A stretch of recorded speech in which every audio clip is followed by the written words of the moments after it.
उत्तर प्रदेश की राजधानी में कमिश्नरी बनने के बाद अब डी.के. ठाकुर ने नया पदभार कमिश्नर का संभाला है। क्या क्या चुनौतियां उनके सामने हैं और किस तरीके से वो राजधानी लखनऊ की इस कमिश्नरेट को देखते हैं, उनसे हम बात करते हैं और पूछते हैं आने वाले समय की उन चुनौतियों के बारे में। सर, सबसे पहले स्वागत है आपका आज तक पे। धन्यवाद। जिस तरीके से आपने अब पदभार संभाला है, कमिश्नरी शुरू हुए भी काफ़ी समय हो गया है, अब आपको क्या लग रहा है, क्या क्या ऐसी चुनौतियाँ आपके सामने रहेंगी जिनको सबसे पहले और प्रायोरिटी बेस पे आप उसको सॉल्व करेंगे? देखिए, लखनऊ उत्तर प्रदेश की, जो कि अपने देश का सबसे बड़ा प्रदेश है और विश्व में भी यदि एक देश के रूप में देखिए 7वां देश आ जाता है, उसकी राजधानी है। इसकी चुनौतियाँ राजधानी होने के कारण बहुतायत में आ जाती हैं। पूरे प्रदेश की जितनी भी पॉलिटिकल एक्टिविटी वहाँ होती है, जितनी भी एजिटेशंस होती हैं, सारे यहाँ होती है। यहाँ जो आपका पश्चिमी लखनऊ है, जिसको ओल्ड लखनऊ भी कहते हैं, वहाँ शिया सुन्नी सांप्रदायिक विवाद, ये बहुत पुराना इतिहास, 2500 साल का इतिहास रहा है। जो ट्रांसगोमती एरिया नया डेवलप हो रहा है, रूरल एरिया में भी तो नए एक्सपेंशंस हो रहे हैं, उनकी अलग चुनौतियाँ हैं। इन चुनौतियों को झेलना एक अलग बात है। इन्हीं सारी चुनौतियों को ध्यान में रखते हुए माननीय मुख्यमंत्री ने और उत्तर प्रदेश शासन ने यह निर्णय लिया था कि लखनऊ में और लखनऊ साथ साथ नोएडा में, चूँकि नोएडा एनसीआर एरिया में पड़ता है, वहाँ कमिश्नरी सिस्टम लागू किया जाए। और कमिश्नरी सिस्टम लागू करने के माध्यम से जो सरकार की मंशा है वो यही है कि हम कमिश्नरेट में ज़्यादा से ज़्यादा अधिकारी दें, उनको हम अधिकार भी ज़्यादा दें, जैसे मजिस्ट्रियल पावर्स हमें दिए गए हैं, और उनको संसाधन भी ज़्यादा से ज़्यादा दिए जाएँ। तो हम इन तीनों के माध्यम से, अधिकारियों और संसाधनों के माध्यम से जनता को, आम जनता को बेहतर policing, quick policing, effective policing देना चाहते हैं। सर, जिस तरीके से भी एक शराब कांड हुआ बंथरा में और उसके बाद काफ़ी लोगों की मौत भी हो गई, क्या लगता है आपको इस तरीके से जो एक बदलाव किया गया, कहीं ना कहीं एक लूप होल था कमिश्नरेट में जिसकी वजह से कुछ कहीं ना कहीं गलती हुई किसी वजह से? देखिए, मैं उस पर कमेंट नहीं करना चाहूँगा कि बदलाव क्यों हुआ नहीं हुआ। ये सरकार की मंशा थी, माननीय मुख्यमंत्री का आदेश था। लेकिन यदि आप केवल शराब कांड की बात करें, हाँ, तो उसमें कुछ पुलिस की तरफ कुछ लूप होल जरूर थी। इसीलिए उसमें जो इंस्पेक्टर थे और जो वहाँ के उस एरिया के इंचार्ज पुलिसकर्मी थे, उनको सस्पेंड भी किया गया है। आज ही मैंने उधर घटनास्थल का भ्रमण भी किया, वहाँ वालों से बात की, पीड़ित परिवार वालों से बात की, जो इस घटना संबंधित मुकदमे पंजीकृत हैं, उनकी तफ्तीश की विवेचना में समीक्षा भी की।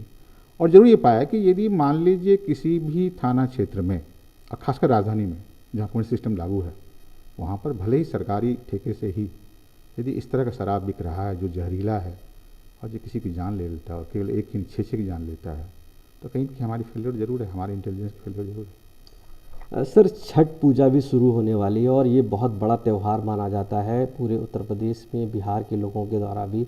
किस तरीके से अब ये तैयारियां होंगी, चूँकि ये आपके ज्वाइन करते ही पहला त्यौहार इतना बड़ा पड़ रहा है? छठ त्यौहार को देखते हुए कल ही मैंने यहाँ के लखनऊ के जो मुख्य घाट हैं उनका भ्रमण किया। मेरे साथ यहाँ के जिलाधिकारी थे, नगर आयुक्त थे, उनके साथ उनके अधीनस्थ अधिकारी, मेरे अधीनस्थ अधिकारी भी थे।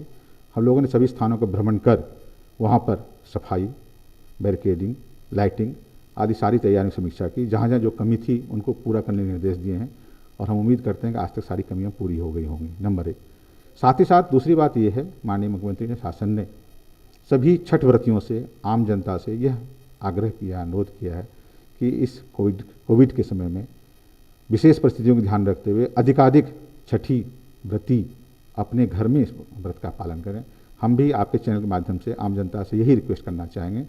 साथ साथ ये भी रिक्वेस्ट करना चाहेंगे, जो किसी कारणवश, किसी विशेष परिस्थितिवश यदि घाट पर आते भी हैं तो घाट पर आकर वहाँ जो कोविड की जितने भी निर्देश हैं, आदेश हैं सरकारी, उनका सबका पालन करें, सोशल डिस्टेंसिंग का पालन करें, अपनी जान की, सबों की जान की, देश की सुरक्षा सुनिश्चित करें। सर, लखनऊ में सबसे बड़ी 19 दिसंबर को एक घटना हुई थी CA/NRC को प्रोटेस्ट के दौरान। उसके बाद सरकार पोस्टर भी लगाती है और उनके घर पे कुर्की भी करती है। क्या अपडेट अब रहेगा, चूँकि जिस तरीके से कार्रवाई लगातार सरकार की तरफ से की जा रही है, नवयुक्त पुलिस कमिश्नर होने के नाते अब आगे की प्रोसीडिंग क्या होगी? देखिए, जो ये कार्रवाई की गई थी माननीय शासन के निर्देश, शासन के निरीक्षण में, पर्यवेक्षण में की गई थी, और लोग जो इसमें शामिल थे, जो इस जघन्य घटना में शामिल थे, जो इन्होंने सार्वजनिक संपत्ति का नुकसान किया था, हिंसात्मक कार्रवाई की थी, उनके खिलाफ सख्त कार्रवाई की गई, उनकी गिरफ्तारी की गई, उनके मुकदमे लिखे गए, चार्जशीट की गई। और जो उन्होंने सार्वजनिक संपत्ति का नुकसान किया था उसके संबंध में विधिक प्रावधानों के तहत उनकी संपत्ति की जब्ती कार्रवाई की जा रही है, वो जिला प्रशासन द्वारा की जा रही है। तो जो हमारा पक्ष है, अभियोगों की विवेचना, उसमें जो शामिल पाए गए अभियुक्त हैं उनकी गिरफ्तारी, उनकी चार्जशीट, ये सब कार्रवाई हम सुनिश्चित करते रहेंगे। सर आखिरी सवाल, क्राइम कंट्रोल के लिए, क्रिमिनल्स के लिए सबसे बड़ा जो आपका मैसेज रहेगा, या वो सिटी में किस तरीके से अब एग्जिस्ट करें, चूँकि आपने ज्वाइन कर लिया है, आप क्या कहना चाहेंगे जनता के लिए और उन स्पेशली क्रिमिनल्स के लिए? मैं जनता के लिए पहले ये कहना चाहूँगा, जनता इस कमिश्नरेट व्यवस्था में अपने को ज़्यादा से ज़्यादा सुरक्षित महसूस करें। उनकी जो भी समस्या हो, उनके साथ जो भी क्राइम हो, हमारे संज्ञान में लाएँ, हर एक तरह के संज्ञान लाएँ, हमसे मिलकर, हमसे मतलब हमारे सारे अधिकारियों से, थानों से मिलकर, हमसे दूरभाष के माध्यम से संपर्क करके, सोशल मीडिया में संपर्क करके हमारे संज्ञान में लाएँ, हम उन्हें तुरंत कार्रवाई करें और ऐसी प्रभावी कार्रवाई करें जो अन्य अपराधी जो भविष्य में कोई अपराध करना चाहें उससे सीख ले सकें और अपराध करने से विरत रह सकें। थैंक यू सर बात करने के लिए। तो जिस तरीके से नवनियुक्त पुलिस कमिश्नर डी.के. ठाकुर ने साफ तौर से सभी विषयों पर, मुद्दों पर बात करते हुए ये कहा है कि अब क्रिमिनल्स को या जनता जो है उनको सीधे तौर पे जुड़ना होगा इस कमिश्नरी सिस्टम से और लोगों से बातचीत करते रहना होगा, क्योंकि यह कमिश्नर के लिए बड़ी बात होगी और जनता के लिए ये एक संदेश जाएगा कि कार्रवाई लगातार होती जा रही है। लखनऊ से आशीष श्रीवास्तव, यूपी तक।